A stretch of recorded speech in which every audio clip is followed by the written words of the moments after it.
Rob, hard-fought away victory, but I would imagine you'll feel that deserved. Yeah, I think so. Based on the overall play, I know towards the end they're throwing everything at it, and there was the big scramble, another one for Luton blocks, and they hit the woodwork as well. But other than that, I thought we kept them pretty quiet. I know they still retained a threat today, but today I don't think was ever going to be pretty, really, if I'm being honest. I think, pitches at this time of the season, I think all around the country are quite difficult to play on. And Birmingham were obviously really fighting for their lives as well, and we were all fighting for something. It was going to be a challenging game, but to come out on the right end of it is obviously very pleasing.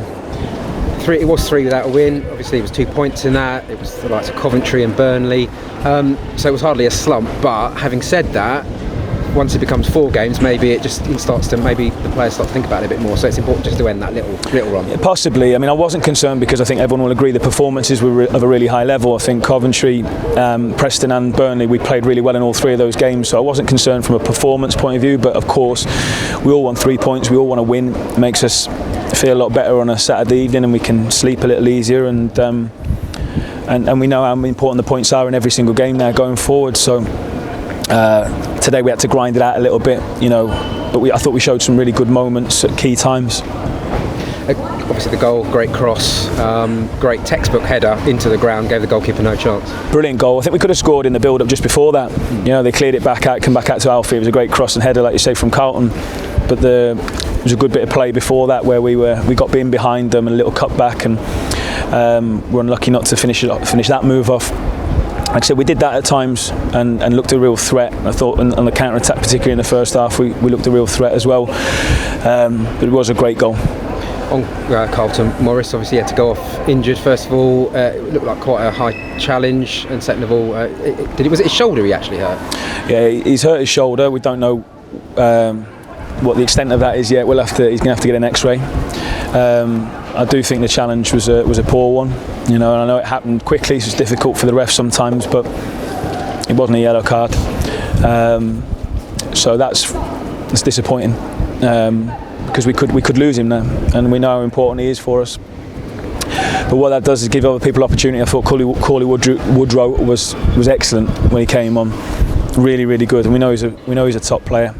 So if we're without Carlton for a period of time, then we've got to rally like we did today. We lost Potsy in the warm-up. We lose Berkey during the game. Pelly goes in at right centre-back, and we still managed to grind it out. So that's what we do here, and we'll continue to do that. I was going to ask you about that, because if you had to make the change with Tom Lockyer, and it must be in some ways even more pleasing to keep the clean sheet when you have to just tweak things a little bit. Yeah, I mean, we believe in the lads that we've got, and Sonny's nearly back. Travelled down today with Locks to come and be around the lads, which I think is fantastic, and obviously we've got Locks back for Tuesday as well. But you don't want to lose anyone, and we'll assess Berkey and see how he is. I mean, he's been magnificent for us on this run recently. Really important player for us, and hopefully he won't be out too long. 9 away wins now this season. I mean, normally it's the home form that's kind of the bedrock of it is, and that's improving. But the away performances just keep stacking up these wins. Yeah, it's great. I mean, I don't care how they come, really, as long as they do come.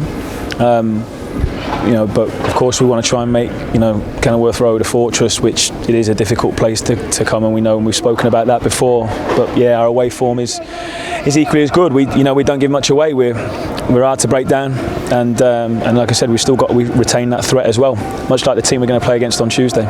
Yeah, that was a nice segue, thank you. I was going to talk about that. Of course, that'll be a very different game. They've won again today, I think. So it's 2 playoff teams, a real battle at Kenilworth Road under the lights. Yeah, 2 teams that are in there at the moment, and deservedly so. And we've got to make it a really, really good game. These are the games we want to be involved in, aren't they? Our fans are going to have the place rocking. It's just one we're really looking forward to. We've obviously got to recover well now, assess everyone tomorrow, and see how everyone rocks up. And Millwall will be the same. They've obviously had a really tough fixture away at Stoke, I think it was today as well. So and we go again on Tuesday night. We're looking forward to it. A different challenge, Gary Rowett's sides, and always a good battle between the teams. Yeah, I mean, he's a top manager, isn't he? And he's very experienced now, and his teams are always there or thereabouts. So we know it'll be a really difficult game. You can just tell by where they are in the league, but their performances and their results as well recently. So I don't think there'll be much in it. It'll be another tight one, which as normally are. But let's enjoy the ride. Let's go and have a right good go. Do you approach it any differently, knowing that you can effectively kind of almost stop another team around you? It's different when you're playing the likes of Birmingham, because of course they're further down, but Millwall, it's right up there with you. We don't approach it any differently. We know it's a big game. Every game now becomes the biggest game of the season. So Tuesday now is the biggest game of the season, and Saturday be bigger again. But look, if whatever team, if someone comes out on top on Tuesday, it doesn't write the other one off, does it? It's we're all still in the mix, and there's still a lot of points to play for. So I don't think we need to get carried away like that. It's just a big game, but they all are now.